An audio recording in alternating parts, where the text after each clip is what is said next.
Welcome back to the ultimate home for high-octane automotive news. Get ready because we are diving deep today. Make sure to like, share, and subscribe so you... The modern entry-level sports bike market has gone entirely digital, yet standing completely still amid the rush of software updates and TFT screens is a machine that refuses to change its core formula. For well over a decade, Kawasaki's Ninja 300 served as the foundation of India's modern sub-400cc motorcycle class, introducing thousands of riders to multi-cylinder performance. Now, the 2027 model year has officially launched.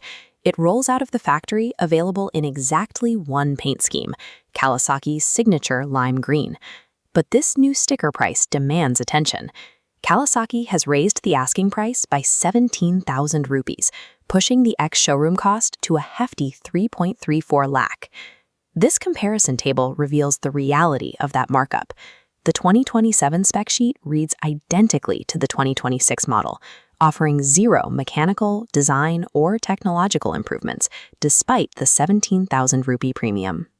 If you search the fairings for modern touches, you will only find the projector LED headlamps and a slightly taller windscreen, hardware carried over from a minor refresh back in 2025. Paying a premium for an untouched platform forces buyers into a difficult position. We have to figure out if Kawasaki is simply leaning on badge recognition, or if the raw analog mechanics of the bike still justify the cost. Kawasaki has kept the 296cc liquid-cooled parallel twin motor unchanged for over a decade. It remains a primary anchor for the bike's appeal, offering a mechanical character that contemporary singles struggle to replicate. This graph maps out exactly how it delivers power. The engine generates 39 horsepower at a screaming 11,000 RPM and 26.1 Nm of torque at 10,000 RPM. All the energy is loaded at the absolute ceiling of the rev range.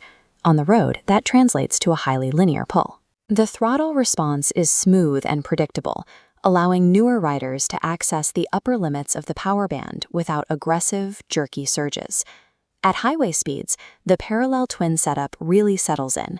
Owners consistently report a distinct lack of vibration when pushing triple digits, making long stretches in the saddle surprisingly comfortable. Despite the high revving nature of the motor, it manages a steady fuel return. Long-term riders log anywhere from 26 to 30 kilometers per liter on a regular basis. The Ninja 300 doesn't win drag races on paper anymore. Its enduring value is entirely bound up in bulletproof reliability and buttery smooth highway cruising. But stepping away from the engine block reveals a massive modernity deficit that is impossible to ignore in 2027. Looking down at the cockpit, the instrument cluster is built around a large, physical, semi-analog tachometer. It is a literal sweeping needle in a digital era. No full-color TFT screen here. No electronic ride modes to toggle, and no smartphone Bluetooth connectivity. The chassis hardware tells a similar story. The front end relies on standard telescopic forks, rather than the upside-down suspension setups that dominate the segment today. That older suspension architecture struggles in urban environments. The ride feels noticeably stiff, transmitting the impact of city bumps directly into the handlebars. The bike also carries extra weight compared to its newer rivals, and the braking hardware lacks the sharp, immediate bite required for aggressive cornering.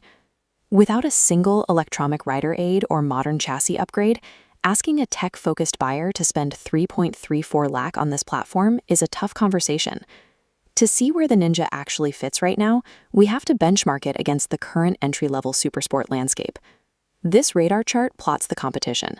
For 3.32 lakh, the KTM RC 390 delivers track-focused performance and electronic aids.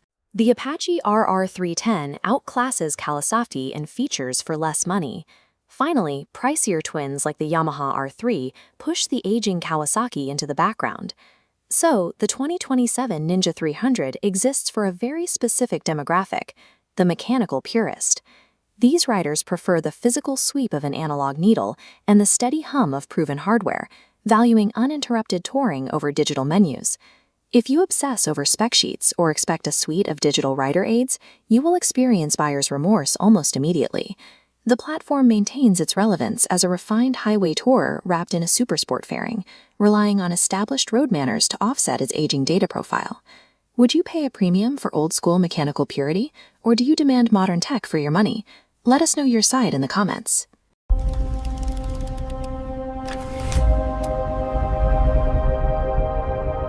video and subscribe to the channel for more.